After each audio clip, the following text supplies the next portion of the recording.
지난 주간 제가 월요일, 화요일 이틀 동안 군산에 갔다 왔습니다. 근데 군산에 가면 항상 이제 가는 곳이 새만금. 이제는 뭐 헌만금 다 됐는데도 이름은 여전히 새만금이고, 새만금에서 선유도까지 이제는 도로가 뚫혀서 차를 타고 선유도까지 들어가서 또 구경도 할 수 있고, 선유도 섬 안에 명사심리 해수욕장을 가로지르는 짚라인도 생겼더라고요. 짚라인 한번 타면 2만 원인데 재미가 있게 잘 만들어 놓았습니다. 우리 총신대학원 졸업하고 우리 동기들이 이제 홈커밍 데이를 마치고 해마다 목회 전략 개발 세미나라고 우리가 이제 목사님들 간에 서로 정보를 공유하고 서로 목회의 경험담들도 들려주고, 주로 이제 우리 동기들끼리 목회에 대한 것을 나누는데, 올해는 이제 우리 전북에 계신 우리 동기 목사님들이 강사로 그 전북 군산 드림교회 임만호 목사님을 모셨더라고요. 전북 군산 드림교회는 아마 개복교회에서 갈라져 나온 것 같아요. 출발은 한 100명 정도 그래 출발을 했었는데, 이 목사님이 오셔가지고 뭐 한 20년 정도 됐나. 그런데 100명으로 출발했던 교회가 지금은 한 3,000명 정도 모이나. 그래요. 주일학교가 정확하게 제가 잘 모르겠습니다. 기억이 듣고도 잘 잊어버려요. 저도 이제. 근데 주일학교가 아마 한 2,000명 정도 되는 것 같아요. 그분이 와서 이제 이야기하고 간증도 하고 이러는데, 그 임만호 목사님은 우리 대구노회 주일학교 연합회에서 강사로 한번 초빙을 했던 적이 있어요. 성서 중부교회에서 주일학교 교사 강습회에 강사로 한번 초빙을 했었는데, 저도 그때 참석을 해서 들었었고, 뭐 같은 얘기를 저는 이제 들은 셈이죠. 그런데 그래도 참 감동적이에요. 교사가 답이다. 뭐 절대 가치 뭐 이런 이야기들을 많이 하는데, 하여튼 그분 교회는 그분이 가서 그냥 해마다 100명씩 해마다 거짓말 안 하고 100명씩 어른도 늘어나고 아이도 늘어나고 매년마다 100명씩 그렇게 늘어났답니다. 뭐 그분한테 들었던 간증 하나를 그분이 이제 하더라고요. 근데 그분이 들려준 간증을 서울의 어느 분이고 교회는 어느 교회고 제가 들었는데 다 잊어버렸어요. 그래서 뭐 그냥 뜬구름 잡는 이야기처럼 들릴지 모르지만 사실은 이게 실화고 진짜 있는 이야기인데 제가 이름을 다 잊어버렸다는 것뿐입니다. 서울의 초등학교 어느 선생님 이야기인데, 이 선생님이 아이들 데리고 한강 둔치로 이제 소풍을 갔대요. 소풍을 가서 이제 아이들하고 뭐 점심 먹고 이렇게 저녁 때가 다 되어 가는데, 아주 하늘은 맑고 푸르고 하얀 구름이 하늘을 수놓고 너무 이제 경치가 맑고 아름답고, 그 한강에 햇빛이 쫙 저녁 때가 되니까 비춰서 강물도 막 반짝반짝 빛나고 너무 아름다운 시간에 이제 아이들한테 부모들도 같이 오고 이러니까 이제 자유 시간을 주었대요. 그때 선생님이 잠시 이제 자유 시간을 주고 이제 쉬고 있는데, 한 아이가 강가를 거닐다가 갑자기 선생님 하면서 막 달려오는 거예요. 그리고 아이들이 전부 다 웬일인가 하고 하나 둘씩 같이 막 모여드는데 아이가 선생님 하고 뛰어온 거예요. 선생님 무슨 일이 있나 싶어서 아이를, 그래 웬일이냐. 아이가 선생님한테 와서 딱 한마디 물었답니다. 선생님, 저렇게 아름다운 하늘과 이 강과 태양과 이거 다 누가 만들었어요? 이렇게 물었어요. 이거 다 누가 만들었어요? 그런데 선생님이 갑자기 할 말이 없는 거예요. 이건 누가 만들었지? 한 번도 깊이 있게 생각해 본 적이 없는데, 그래서 선생님이 대답을 못 하는데 막 선생님 하고 달려오니까 아이들이 막 무슨 일이 있나 싶어서 아이들도 우르르 몰려들어가지고 있는데 전부 다 아이들이 선생님 입에서 무슨 대답이 나오느냐 막 기다리고 있는데 선생님이 순간 당황해가지고 할 말을 잃었는 거예요. 이거 누가 만들었지? 그래서 선생님 빨리 대답해줘요. 누가 만들었어요? 아이는 막 재촉하고 있고. 선생님이 생각해보니까 할 말이 없어요. 그래, 뭐 그냥 저절로 생겼겠지? 이렇게. 그러니까 아이가 에이 선생님 저절로 생기는 게 어디 있어요? 누가 만드는지 얘기해줘요. 이러는데 선생님이 계속 얼버무리고 있으니까 그때 한 아이가 에이 선생님 그것도 몰라. 하나님이 만들었지. 이러는 거예요. 교회를 다니는 아이가 이제 한 말이죠. 하나님이 만들었지. 그날 밤에 선생님이 집에 가서 잠을 한숨도 못 잤답니다. 잠을 자려고 하는데 계속 귓전으로 스치는 소리가 하나님이 만들었지, 하나님이 만들었지, 하나님이 만들었지, 하나님이 만들었지. 잠자려고 하면 그 소리가 계속 귓전에 하나님이 만들었지, 하나님이 만들었지. 이 선생님이 다음 주에 바로 옆에 큰 교회가 있었는데 그 교회에 가서 등록하고 예수님을 영접했습니다. 지금도 신앙생활을 잘 하는데 그 교회 이름만 들으면 여러분도 다 아는 교회인데 저도 이름 들어서 그 교회 했는데 그런데 이상하게 며칠 지나니까 까먹었어요. 생각이 안 납니다. 참 머리가 되게 나쁜가 봐요. 그렇지만 이거는 꾸며낸 이야기가 아니고 실화라고 이야기를 하시더라고요. 어린 아이의 한마디, 하나님이 만들었지. 그 한마디가 선생님의 영혼을 뒤흔들고 복음을 전하게 만든, 이건 성령의 역사예요. 어린 아이의 그 순수한 영혼으로 던진 한마디 속에 성령님이 역사하는 거죠. 그러니까 말을 논리적으로 아무리 잘하고 막 지식으로 아무리 잘 전해도 성령님이 역사하지 않으면 소용이 없고, 어린 아이의 한마디도 성령님이 역사하면 그 맑고 투명한 어린 아이의 영혼에 성령이 함께 하시니까 그 어린 아이의 한마디에 선생님이 예수님을 영접하게 되는 역사가 일어났습니다. 우리 예수님께서는 어린 아이같이 되지 않으면 천국에 들어가지 못한다, 이런 말씀을 했잖아요. 어린 아이 같다는 말이 뭔 말이냐? 오늘 이 이야기를 조금 하고 오늘 본문을 나누려고 해요. 오늘 중고등부 예배에 마태복음 18장에 어린 아이같이 되지 않으면 결단코 천국에 들어가지 못하리라는 말씀을 나누었습니다.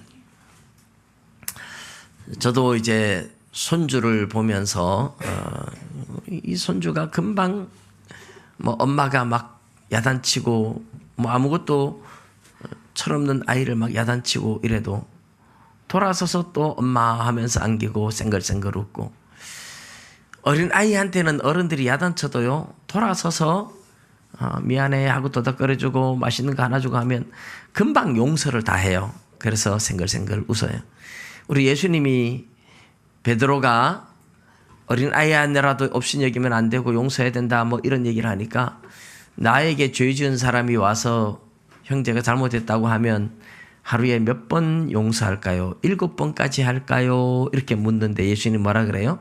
70번씩 7번이라도 용서해라. 70번씩 7번이라도 용서한다. 7, 7, 49 하루에 490번인데 하루에 490번도 용서해라. 문자적으로 보면 그렇지만 사실은 7은 완전수죠.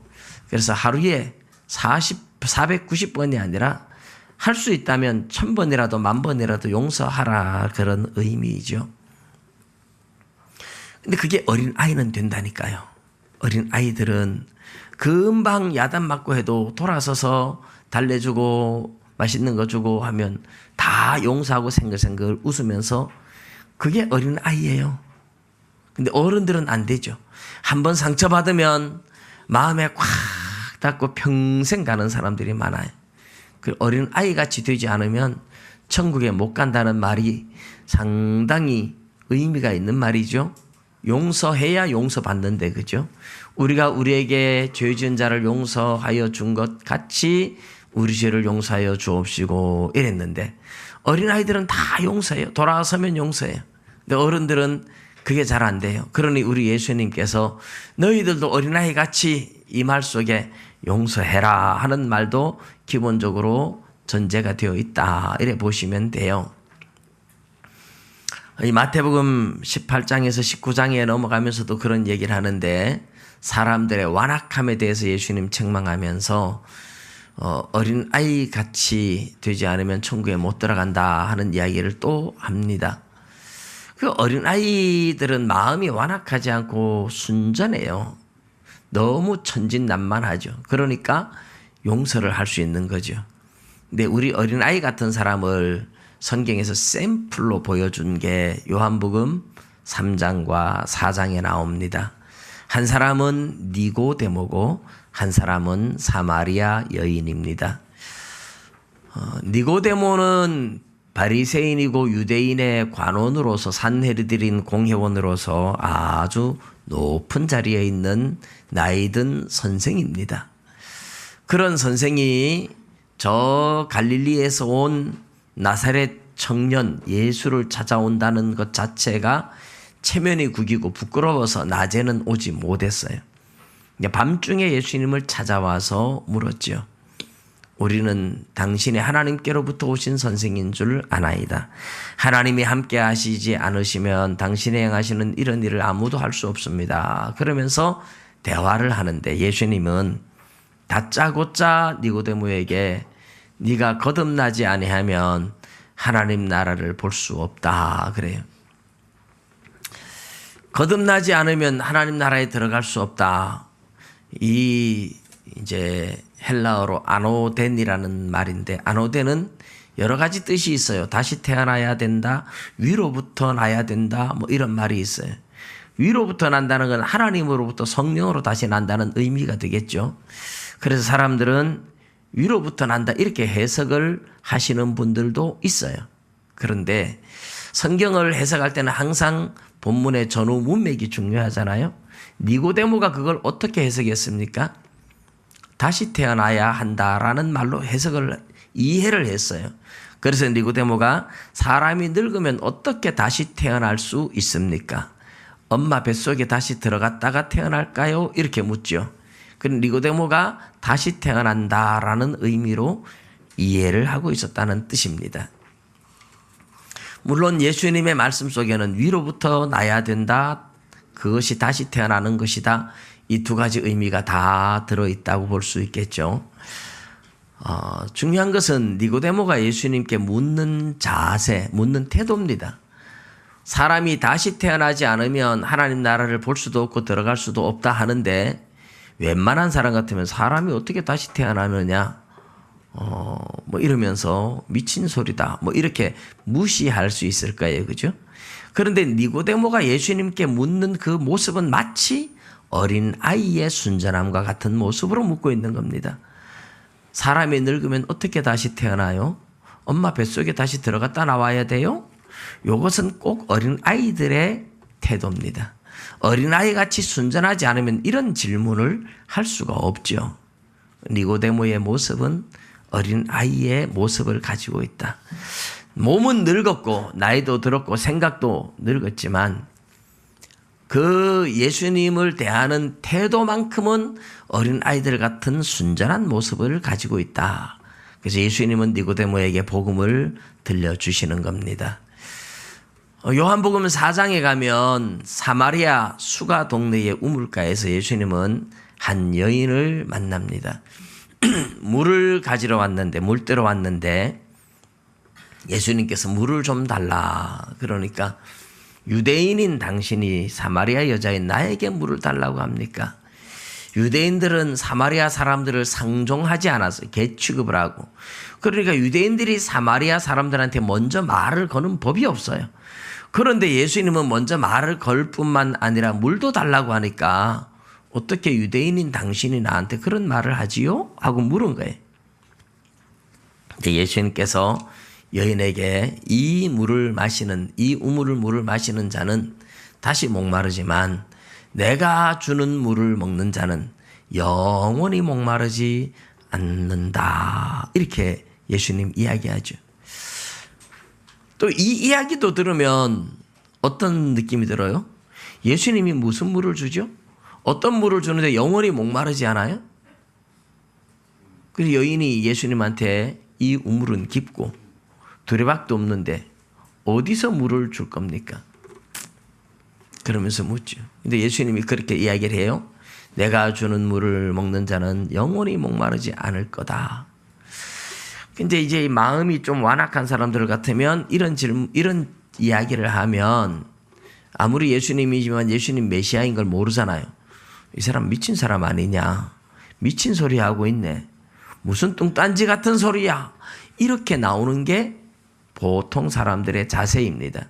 근데 여인은 너무 순전하게 질문을 하죠.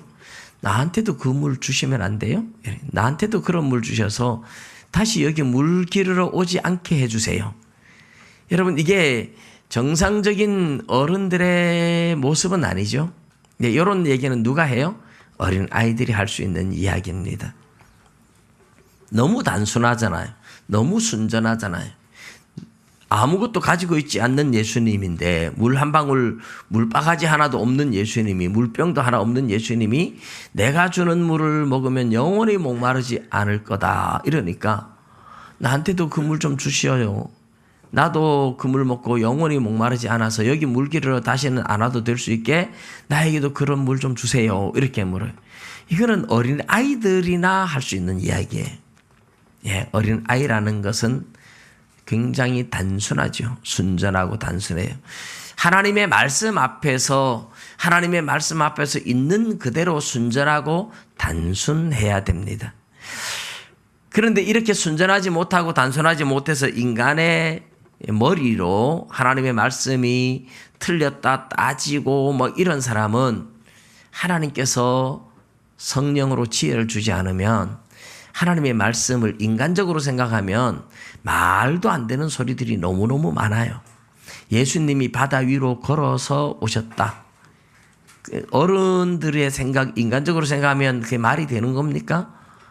그거는 안 믿어지지. 말도 안 되는 소리야. 예. 어린아이 같이 순전하게, 단순하게 받아들이고 믿어야 되는데, 그렇게 믿지 못해요. 어린아이 같은 자세가 되지 않으면 성경이 믿어지지 않아요. 그래서 오늘날 신신학자들은 성경에 신화가 많다. 그래서 이런 신화를 제거해내야 된다. 그래서 비신화화라는 말로 독일의 불트마리라는 신학자가 이야기를 꺼냈는데 의외로 많은 기독교의 신학자들이 오늘날 성경에 신화가 많다라고 이야기를 시작해요. 심지어 보수 쪽에 있는 목회자들 속에서도 그런 소리를 종종 들을 때가 있어요. 예, 아닙니다. 성경은 신화가 아니에요. 성경은 하나님의 말씀이고 성경은 진리입니다.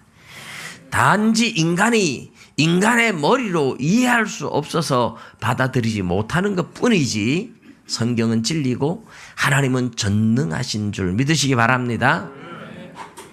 그래서 그 전능하신 하나님의 말씀을 이해하고 믿으려면 어린아이 같이 단순해지지 않으면 믿을 수가 없어요. 그래서 우리 예수님은 어린아이가 돌이켜 어린아이 같이 되지 아니하면 결단코 천국에 들어가지 못한다. 그런 말씀을 하셨던 겁니다. 자, 오늘 본문은 마땅히 행할 일을 아이에게 가르치라. 그러면 늙어도 그것을 떠나지 아니하리라. 제가 작년에 어린이 주일에도 이 말씀 가지고 설교를 했어요. 기억하고 계십니까? 설교 내용은 전혀 다릅니다. 같은 말씀이지만 이제 해마다 이 굉장히 참 좋아서 제가 이 말씀을 가지고 하는데 뭐 같은 말씀 가지고 설교는 제가 다르게 하니까 작년에 설교도 뭐 유튜브에 올라 있는지 모르겠습니다. 카페에는 아마 안 있겠어요? 찾아보면 내용은 전혀 다를 겁니다. 여러분 마땅히 행할 일 하는 이 단어가 작년에도 말씀드렸습니다만은 원어로는 패라는 말이 패. 근데 뜻은 입이라는 말이 입. 그러니까 하나님의 입이죠. 하나님의 입에서 나오는 것을 아이에게 가르치라 이런 뜻이에요.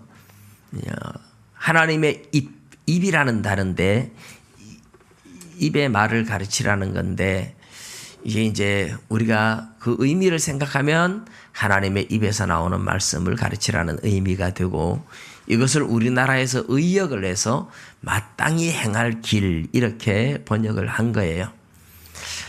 우리나라도 이제 3살 버릇 80까지 간다. 3살 버릇 80까지 간다 하는 말을 하는데 오늘날 모든 심리학자들이 이제 프로이드가 정신 분석학을 하면서 사람에게는 무의식의 세계가 있다. 잠재의식이라고 부르기도 하고 무의식의 세계가 있는데 어릴 때 받았던 어떤 상처나 어떤 기쁨이나 이런 것들이 무의식 속에 들어있는데 이 무의식 속에 들어있는 그것이 우리 사람의 성격을 결정한다.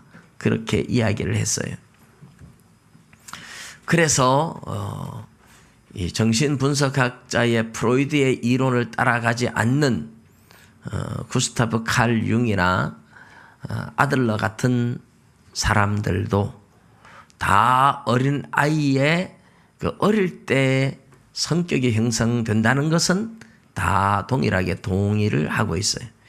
심리학자들이 동의하고 심리학자들이 이런 것들을 연구하고 발견했는데 심리학자들이 말하기 전에 우리나라는 이미 옛날 어른들부터 3살 버릇 80까지 간다. 그 얘기를 하고 있었잖아요. 사람들은 다 알고 있다는 겁니다. 이렇게 연구를 해서 데이터를 내고 과학적으로 검증을 하고 그래서 책으로 내고 하는 이런 학자들의 얘기가 아니라도 그런 학자들의 말이 아니라도 사람들은 알고 있다라는 겁니다. 어릴 때의 교육이 중요하다 하는 걸 알고 있다라는 거죠. 그래서 우리 주일학교에게 아이들에게 무엇을 가르쳐야 될까? 학교 공부 중요하죠. 공부 잘하는 것 중요합니다.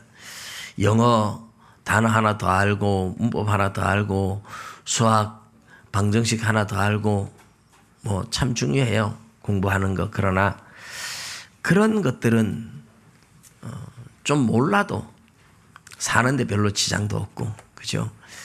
근데 정말 우리 아이들한테 가르쳐야 할 절대적인 가치는 성경인 줄 믿으시기 바랍니다.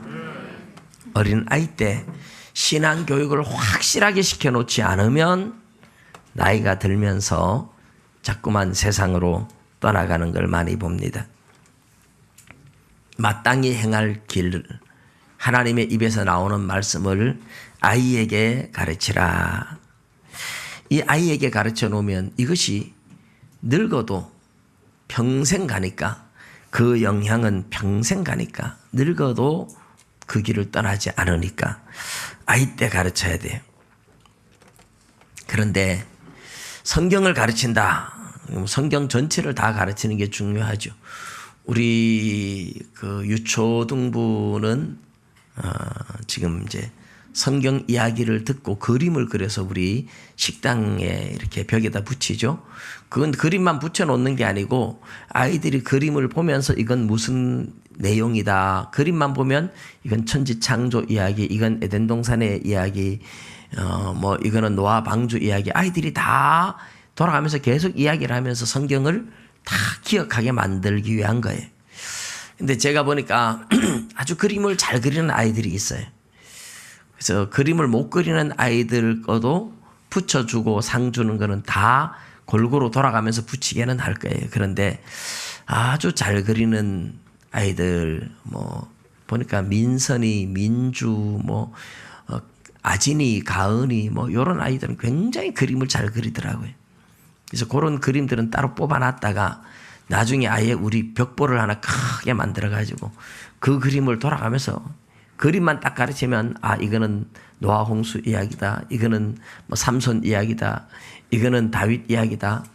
그 이야기 그림을 통해서 아이들한테 성경의 내용을 전체 내용을 숙지시키는 것이 목적입니다. 올해부터 이제 출발을 했어요.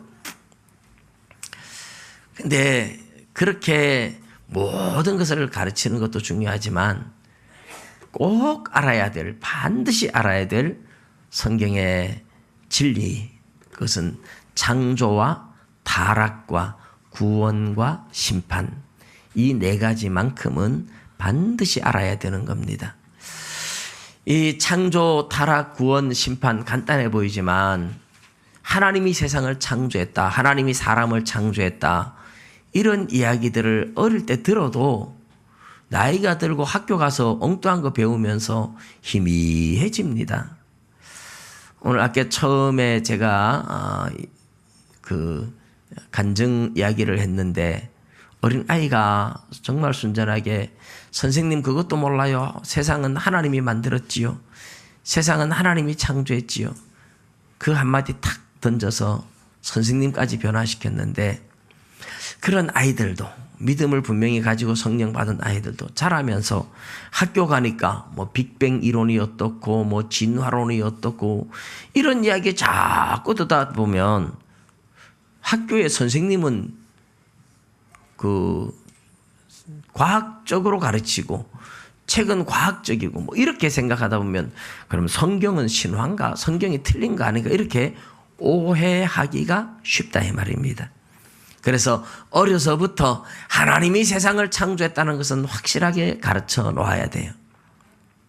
근데 이제 나이가 들면 자꾸만 학교에서 사실 학교에 선생님들도 모르잖아요.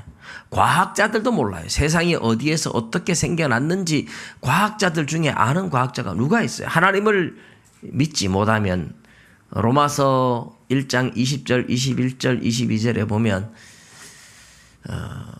하나님이 만드신 모든 만물에 하나님이 그 신성과 능력이 분명히 보여 알려졌지만 사람들이 하나님을 마음에 두기 싫어해서 하나님을 믿지 않으니까 어리석고 우둔하게 돼서 벌레와 짐승과 사람의 모양의 우상을 만들어서 그 우상을 섬기는 어리석은 사람들이 됐다 이렇게 말하거든요.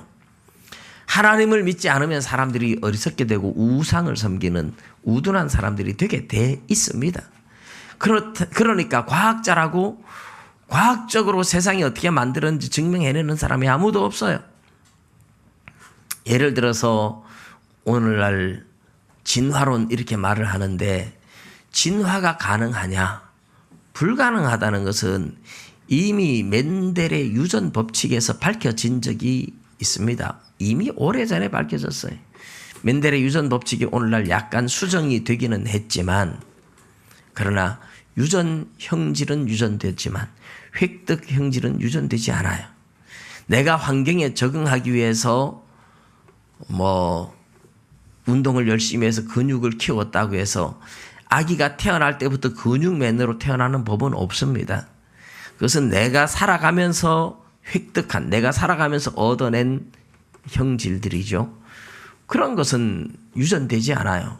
부모로부터 물려받는 유전 형질만 유전이 돼요. 그러면 진화가 안 되게 돼 있어요.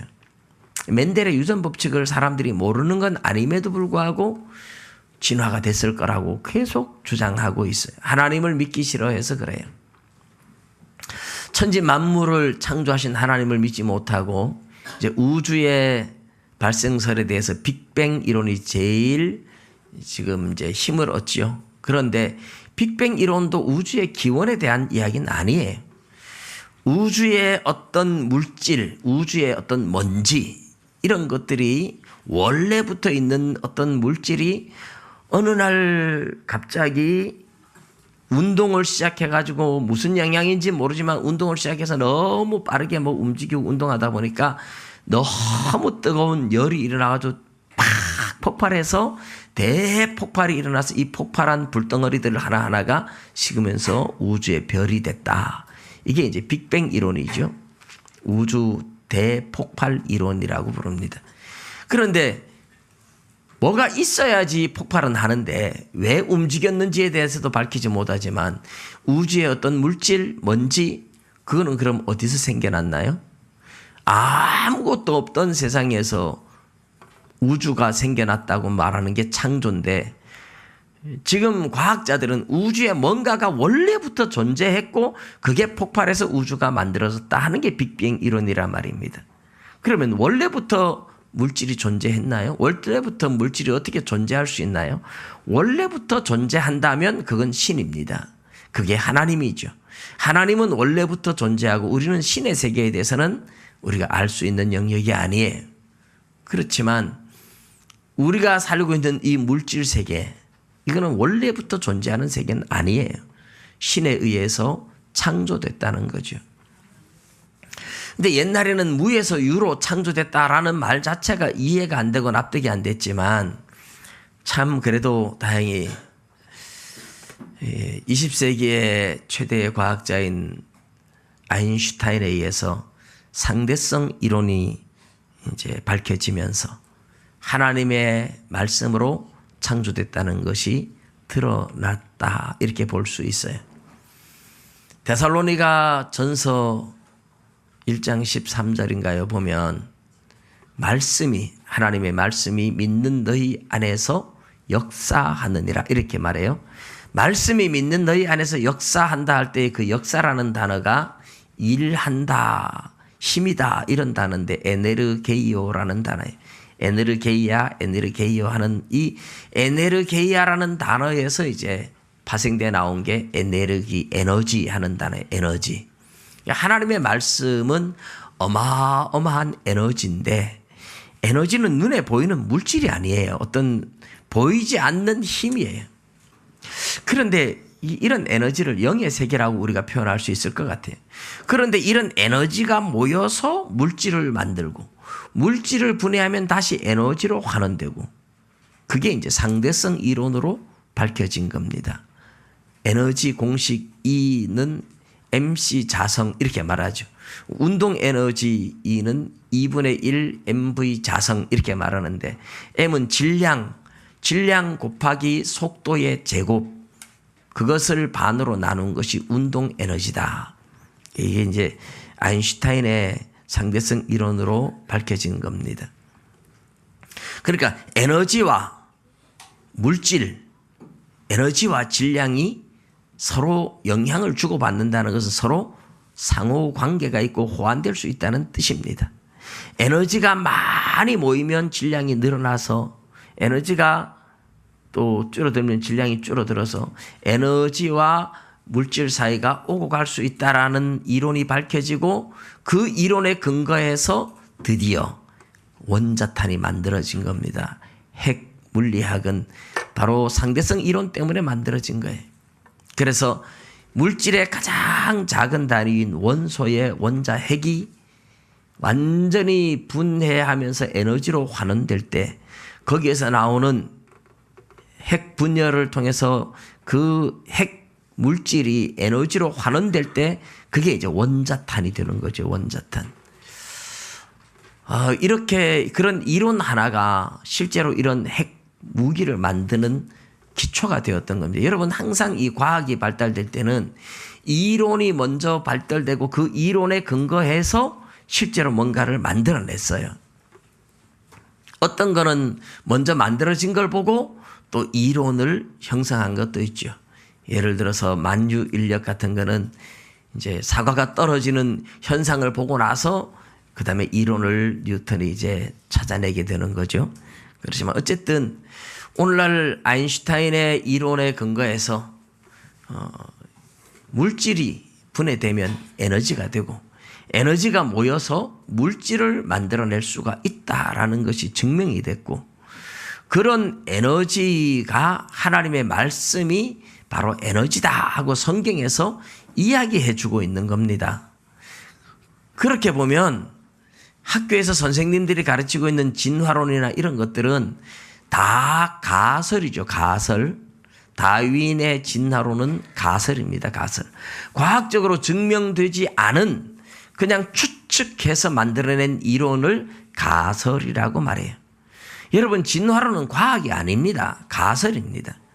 그냥 학자들이 추측해서 이렇지 않을까 추측해서 만들어낸 이론이라는 뜻이에요. 그런데 학교에서는 이런 가설을 과학적인 것처럼 진리인 것처럼 가르치니까 학생들이 쏟고 사람들이 쏟는 거예요. TV에도 이런 가설을 마치 진짜인 것처럼 얼마나 다큐멘터리로 많이 만들어가지고 방송을 해주고 있는지 몰라요. 그러나 여러분 아셔야 됩니다. 그게 아니고 하나님이 세상을 만들었다. 말씀으로 세상을 만들었다. 하나님의 말씀은 무한한 에너지로 그 에너지들이 모여서 물질 세계를 만들 수 있다. 과학적으로도 그것은 틀린 게 아니다 하고 아이들한테 하나님의 창조에 대해서 분명하게 알려주셔야 됩니다.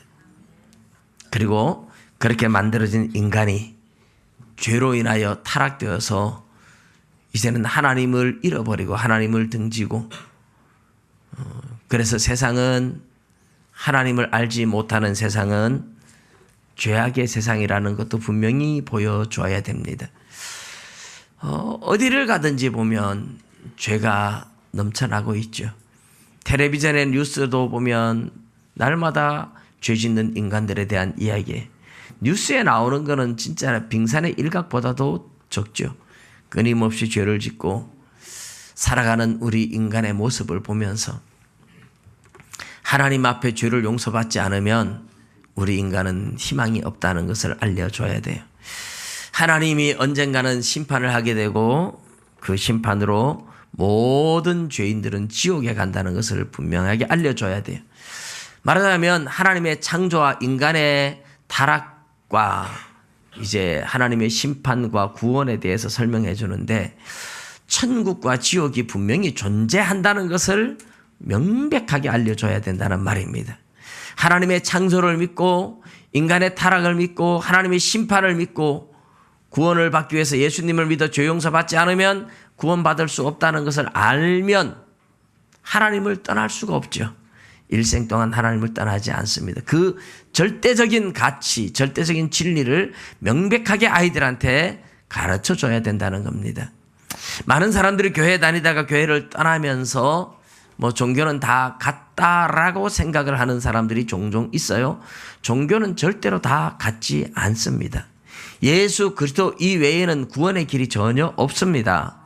예수님이 내가 곧 길이요 진리요 생명이니 나로 말미암지 않고는 아버지께로 올 자가 없느니라 명백하게 이야기하셨고 베드로가 사도행전 4장 12절에 예수 이름 외에는 천하 인간에게 구원 얻을 만한 다른 이름을 우리에게 주신 일이 없음이니라 명백하게 이야기를 했습니다. 다른 종교들을 연구를 해보면 알아요. 뿌리를 보면 알아요. 석가모니가 왕자로 태어났다가 인생의 회의를 느끼고 진리를 찾아서 헤매다가 깨구리의 죽음을 보고 죽음이 뭔지를 찾다가 결국은 깨달은 진리가 뭡니까? 욕심 때문에 고통이 왔다고 생각을 했어요. 욕심을 버리면 마음이 편하니까 욕심에서 벗어나면 욕심을 버리면 자유하다고 생각을 했어요. 기독교는 욕심 때문에 고통이 온 게 아니라 욕심 때문에 죄가 왔고 죄 때문에 고통이 왔다. 이 중간에 죄라는 것을 기독교는 하나님이 알려주고 있는데 불교는 이 죄는 빠지고 욕심 이꼬르 고통 이렇게 가르치죠. 그러나 그 석가모니가 죽을 때까지 깨닫지 못한 세 가지를 우리가 석가의 삼불 이렇게 말하죠. 석가의 삼불능 이렇게 말하죠. 무연중생은 제도불능, 인연이 없는 중생은 아무리 가르쳐도 제도할 수가 없다. 업보중생은 제도불능, 죄 문제를 해결해 줄 수 없다. 죄를 어떻게 하면 없앨 수 있는지 나는 모르겠다. 삼세 중생은 제도불능이라 해서 과거, 현재, 미래, 전생이 있는지 내세가 있는지 나는 모르겠다. 이게 부처님이라고 부르는 석가모니 마지막 죽음 앞에서 남겼던 이야기예요. 죽을 때까지 이 세 가지 문제는 나는 해결하지 못한다고 얘기를 했어요. 그러면 부처님이 천국이 있는지 지옥이 있는지 죽음 후의 세계를 나는 모르겠다고 말을 했는데 불교가 종교라고 말할 수 있습니까? 불교에 구원이 있다고 말할 수 있습니까? 아니에요. 불교는 단지 욕심을 버리면 마음이 편안한데 그것을 해탈이다. 그것을 열반이다. 이렇게 표현을 하고 있어요. 욕심을 버렸다고 해서 죄 때문에 지옥 갈 인생이 지옥 안 갑니까? 그렇지 않습니다. 그리고 욕심을 온전히 버리고 산다는 자체도 사실은 불가능한 이야기예요. 불교만이 아니라 모든 종교들, 유교의 공자님도 자로라는 제자가 물어봤잖아요. 선생님, 사람이 왜 죽습니까? 물으니까 미지생어지사, 왜 사는지도 모르는데 왜 죽는지 내가 어떻게 알겠느냐. 그렇죠. 왜 죽는지 몰라요. 공자도 모르고 석가도 모르고 죽음 이후의 세상에 대해서 아는 사람이 아무도 없어요. 그러나 성경은 명백하게 우리 예수님께서 너의 눈이 죄를 짓거든 눈을 뽑아버려라. 손이 죄를 짓거든 손을 찍어버려라. 두 손과 두 발, 두 눈을 가지고 지옥에 들어가는 것보다 차라리 불구자로 천국에 들어가는 것이 훨씬 낫다. 지옥에는 구더기도 죽지 않고 사람마다 불로 소금 치듯함을 받으리라. 예수님께서 명백하게 지옥이 있고 그 지옥은 불타는 지옥이고 그 지옥에는 구더기조차 죽지 않는 곳이라고 우리에게 들려주셨습니다. 믿으시기 바랍니다. 이 세상에서 아무리 잘 먹고 잘 살고 자식이 공부 잘하고 성공하고 해도 지옥에 간다면 그게 무슨 의미가 있습니까? 지옥에 간다면 무슨 의미가 있냐고요. 평생 살아도 100년도 채 살지 못하는 우리 인생 그렇게 살다가 영원히 불타는 지옥에 간다면 무슨 의미가 있습니까? 이 세상에서 비록 깡통 짜고 빌어먹더라도 천국을 가야 되지 않느냐 이 말입니다. 그래서 우리 예수님께서 누가복음 16장에 부자와 거지 나사로 이야기 들려주죠. 나사로 비록 거지로 살아도 천국 가는 게 낫다. 부자처럼 이렇게 날마다 잔치하며 잘 먹고 잘 살고 떵떵거리고 잔치하고 살았지만 지옥 가니까 무슨 의미가 있느냐? 우리 예수님께서 들려주신 이야기입니다.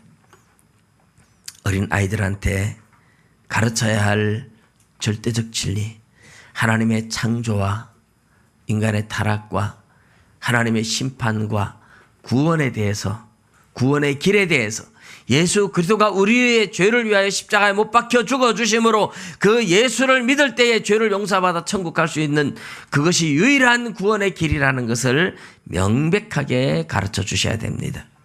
아무리 자식이 돈 많이 갖다 주고 이래도 제가 아는 어떤 분은 그렇더라고요. 자식이 깡패하는데 아버지는 목사예요. 깡패에서 벌어다 주는 돈 가지고 만족해 하면서 물론 뭐 내면으로는 만족하지 않겠죠. 그 자식 때문에 마음 아프고 울면서 기도하셨겠죠. 그렇지만 그렇게 죄짓고 깡패 노릇하고 해서 갖다 주는 돈을 받았으면서 만족하고 살 수는 없죠. 나는 너의 돈 못 쓰겠다. 네가 예수 믿지 않으면 나는 네 돈 못 받아 쓰겠다. 그래야 정상이죠. 그래야 정상입니다. 자식의 영혼을 사랑한다면, 내 자식을 사랑한다면 자식이 예수 믿어야 되죠. 예수 안 믿는 자식은 내 자식이 아니다. 저는 우리 자녀들이 어릴 때에 그런 얘기를 종종 했습니다. 예수 안 믿으면 내 자식 아니다. 예수 안 믿으면 나하고 상관없다. 그렇죠. 천국 못 가면 나하고 무슨 상관이 있습니까? 천국과 지옥으로 떨어지면 무슨 상관이 있습니까? 아이들한테 예수님을 믿어야만 구원 얻을 수 있다는 이 유일한 구원의 길, 이 성경적인 절대적인 가치만큼은 여러분 끊임없이 가르쳐주고 확실하게 가르쳐 주시기를 주님의 이름으로 축복합니다. 한 가지 덧붙여서 말하면 그 믿음을 말로만 가르치지 말고 모범을 보이십시오. 내가 하나님을 두려워할 줄 알고 내가 천국을 사모하는 진짜 하나님을 믿는 믿음의 모범을 보여줘야 자녀들도 진짜 믿음을 가질 수 있다는 것입니다. 여러분, 이 성경의 절대적인 진리와 가치 어린 아이 때부터 가르쳐 놓으면 늙어도 떠나지 않아요. 잠시 세상에 방황하다가도 다시 하나님께 돌아오게 될 줄로 믿습니다. 우리 주일학교 선생님들도 아이들한테 은연중에도 이 성경적 가치와 진리는 끊임없이 가르쳐서 믿음을 잃지 않고 다음 세대도 이 믿음을 지켜나갈 수 있도록 가르치는 교사들이 되시기를 주님의 이름으로 축복합니다. 기도드리겠습니다.